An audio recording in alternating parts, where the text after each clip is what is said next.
tips keselamatan penggunaan palu dalam pekerjaan mekanika di lapangan.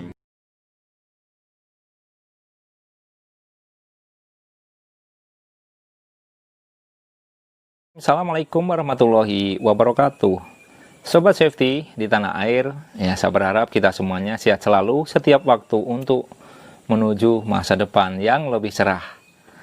Nah, bahasan kita kali ini mengenai keselamatan pekerjaan menggunakan dengan palu atau yang kita kenal dengan hammer. Nah, tentunya dalam menggunakan palu ini pasti ada resiko yang dapat terjadi, ya. Maka dari itu kita harus paham apa-apa saja sih yang harus kita lakukan untuk keamanan pekerjaan ini. Jangan lupa subscribe, like, and share ya, untuk mendapatkan video menarik dari saya berikutnya. Nah, poin 1, kita harus wajib memahami dan mengetahui nih karakteristik dari material besi. Maka kalau besi ketemu besi ya kita pukul, maka bisa menimbulkan risiko lentingan besi atau yang kita kenal dengan gram istilah teknikalnya. Nah, jika ini mengenai tubuh kita, bisa saja larut ya, seperti masuk ke dalam aliran darah, sobat safety. Kalau kena ke bagian jantung, paru, wah ini nih yang bisa bakal jadi masalah besar. Nah, apa saja sih yang harus kita lakukan, kita siapkan supaya aman? Yuk simak tips berikut ini. Tips 1, pilihlah palu atau hammer berbahan kuningan. Ya, jangan menggunakan palu yang besi ya, karena bisa mengancam keselamatan kita. Yang kedua, palu juga harus dicek ya, jangan sampai juga berbentuk jamur, termasuk juga gagangnya, sobat safety. Ini harus dalam kondisi prima. Jangan sampai nanti gagangnya ada luka ya, sehingga saat kita pakai untuk memukul malah tangan kita terluka, sobat safety. Nah, yang kedua, dari metode teknik pemukulan, kita harus lihat dan lokasinya juga harus pastikan aman. Ikuti kaidah penggunaan palu, bagaimana teknik memukul objeknya, dan kita harus pastikan dengan aman dengan cara pasang barikade dengan jarak tertentu yang sudah kita akses agar andai kata terjadi lentingan, tidak mencederai personel yang berada di dekat kita.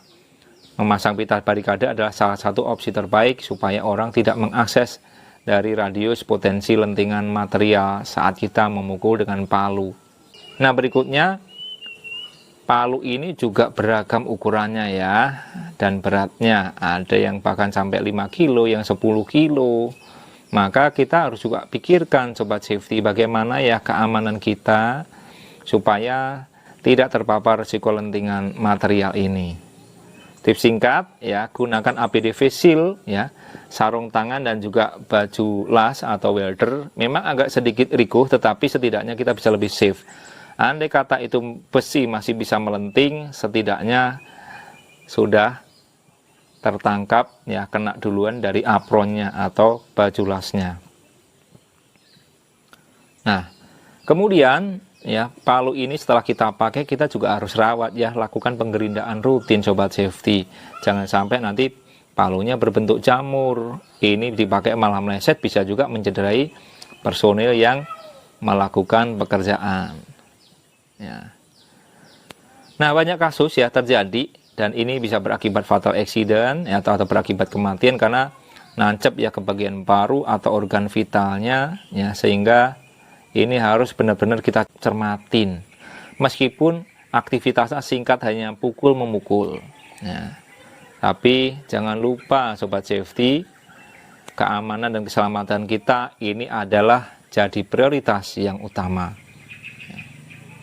Tetapkan ya prosedur kerja aman bisa dengan menggunakan gambar untuk disampaikan kepada teman-teman yang mengoperasikan. Bisa juga kita visualisasikan dengan video agar teknik mengoperasikan, pemeriksaan, penggerindaan ini bisa berjalan dengan aman, agar tidak terjadi kecelakaan dalam mengoperasikan palu dalam hal rutinitas kita keseharian. Demikian dari saya, keep safety, walk safely. Assalamualaikum warahmatullahi wabarakatuh.